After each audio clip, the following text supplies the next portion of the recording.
ಪುತ್ತೂರು ಪಶುವೈದ್ಯಕೀಯ ಕಾಲೇಜಿನ ಕಾಮಗಾರಿಗಳು ಮುಕ್ತಾಯದ ಹಂತದಲ್ಲಿದ್ದು ಪ್ರಸಕ್ತ ಸಾಲಿನಲ್ಲಿ ಕಾಲೇಜನ್ನು ಕಾರ್ಯಾರಂಭ ಮಾಡಲಾಗುವುದು.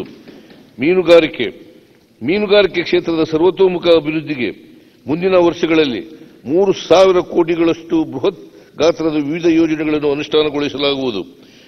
ಹೊನ್ನಾವರ ತಾಲೂಕಿನ ಮಂಕಿ ಕಾಸರಕೋಡದಲ್ಲಿ ಮೀನುಗಾರಿಕೆ ಸಂಶೋಧನಾ ಕೇಂದ್ರ ಸ್ಥಾಪನೆ ಮಾಡಲಾಗುವುದು.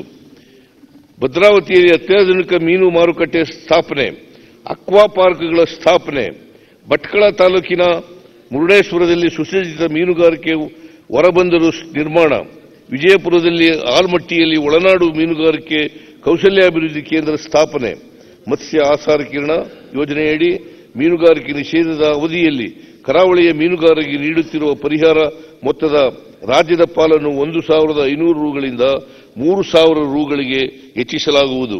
ಸಮುದ್ರ ಮೀನುಗಾರಿಕೆಗೆ ತೆರಳಿದಾಗ ಅಪಘಾತ ಅಥವಾ ಅನಾರೋಗ್ಯಕ್ಕೆ ಒಳಗಾಗುವ ಮೀನುಗಾರರನ್ನು ತ್ವರಿತವಾಗಿ ದಡಕ್ಕೆ ತರಲು ರಾಜ್ಯದಲ್ಲಿ ಪ್ರಪ್ರಥಮ ಸಮುದ್ರ ಆಂಬ್ಯುಲೆನ್ಸ್ ಅನ್ನು 7 ಕೋಟಿ ರು ವೆಚ್ಚದಲ್ಲಿ ಖರೀದಿಸಲಾಗುವುದು. 2024-25 ಸಾಲಿನಲ್ಲಿ 10,000 ವಸತಿ ರಹಿತ ಮೀನುಗಾರರಿಗೆ ರಾಜ್ಯ ಸರ್ಕಾರದ ವಿವಿಧ ವಸತಿ ಯೋಜನೆಗಳಡಿಯಲ್ಲಿ ಮನೆಗಳನ್ನು ನಿರ್ಮಿಸಲು ಸಹಾಯಧನ ನೀಡಲಾಗುವುದು. ರಾಜ್ಯದಲ್ಲಿ 16 ಮೀನು ಮರಿ ಉತ್ಪಾದನಾ ಕೇಂದ್ರಗಳು ಉನ್ನತೀಕರಣವನ್ನು ನಬಾರ್ಡ್ ಸಹಾಯದೊಂದಿಗೆ 20 ಕೋಟಿ ರು ವೆಚ್ಚದಲ್ಲಿ ಕೈಗೊಳ್ಳಲಾಗುವುದು.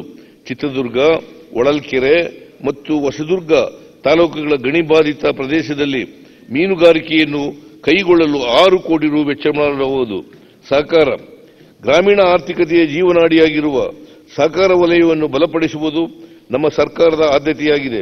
23-24 ಸಾಲಿನಲ್ಲಿ ಬಡ್ಡಿ ರಹಿತ ಅಲ್ಪಾವಧಿ ಸಾಲವನ್ನು 3 ಲಕ್ಷ ರುನಿಂದ 5 ಲಕ್ಷ ರೂಗಳಿಗೆ ಹಾಗೂ ಮಧ್ಯಮಾವಧಿ ಮತ್ತು ದೀರ್ಘಾವಧಿ ಸಾಲವನ್ನು 3% ಬಡ್ಡಿ ದರದಲ್ಲಿ 10 ಲಕ್ಷ ರುನಿಂದ 15 ಲಕ್ಷ ರೂಗಳಿಗೆ ಏರಿಸುವ ಮಹತ್ತರ ಕ್ರಮ ತೆಗೆದುಕೊಂಡಿದೆ.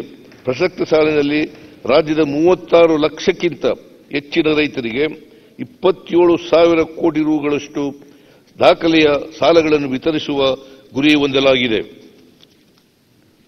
ಸಹಕಾರಿ ಬ್ಯಾಂಕುಗಳ ಆರ್ಥಿಕ ಸ್ಥಿರತೆಯನ್ನು ಕಾಪಾಡಲು ಈ ಕೆಳಕಂಡ ಕ್ರಮಗಳನ್ನು ಕೈಗೊಳ್ಳಲಾಗುವುದು. ನಮ್ಮ ಸರ್ಕಾರದ ಇಂದಿನ ಅವಧಿಯಲ್ಲಿ 50,000 ರೂವರೆಗಿನ ರೈತರ ಬೆಳೆ ಸಾಲ ಮನ್ನಾ ಯೋಜನೆಯಡಿ 21 ಲಕ್ಷ ರೈತರಿಗೆ 7,06,031 ಕೋಟಿ ರೂಪಾಯಿ ಬೆಳೆ ಸಾಲ ಮನ್ನಾ ಮಾಡಲಾಗಿತ್ತು. ಈ ಯೋಜನೆಯಡಿಯಲ್ಲಿ ಡಿಸಿಸಿ ಬ್ಯಾಂಕ್ಗಳಿಗೆ ಸುಮಾರು 132 ಕೋಟಿ ರು ಬಿಡುಗಡೆಯಾಗದ ಪರಿಣಾಮವಾಗಿ ಬ್ಯಾಂಕುಗಳು ಆರ್ಥಿಕ ಸಂಕಷ್ಟಕ್ಕೆ ಒಳಗಾಗಬೇಕಾಯಿತು. ಆದ್ದರಿಂದ ಡಿಸಿಸಿ ಬ್ಯಾಂಕ್ಗಳಿಗೆ ಬಾಕಿ ಇರುವ 132 ಕೋಟಿ ರು ಮೊತ್ತವನ್ನು ಬಿಡುಗಡೆ ಮಾಡಲು ನಿರ್ಧರಿಸಲಾಗಿದೆ.